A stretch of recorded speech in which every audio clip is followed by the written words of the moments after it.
उधर पाकिस्तान के सूबे बलूचिस्तान में फौजी हेलीकॉप्टर गिरकर तबाह हो गया है। 2 मेजर समेत 6 फौजियों की मौत वाक़ हुई।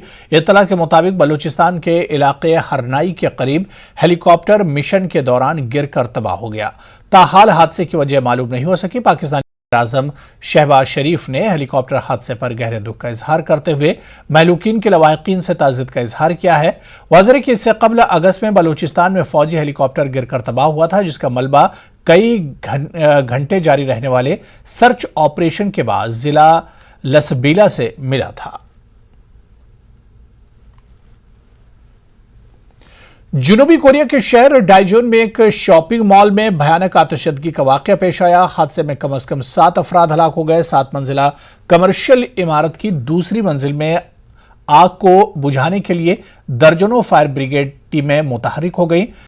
आतिशफरो अमले ने शॉपिंग मॉल में काम करने वाले अमले समेत ग्राहकों को इमारत से बाहर निकालने का काम किया। इत्तलात के मुताबिक 35 जख्मियों को अस्पताल मुंतकिल किया गया, जिनमें 9 लोगों की हालत नाजुक है। कई अफराद के लापता होने की खबर है।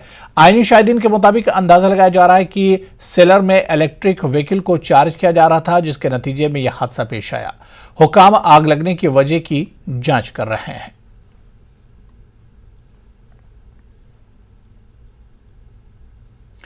शाम के मुतादिद इलाकों में हैजे की वबा से 29 अफराद हलाक हो चुके हैं। शाम की वजारत सेहत ने कहा कि अक़वाम मुत्तहिदा ने जंगज़दा मुल्क में इसे बरसों से जारी बदतरीन वबा करार दिया है।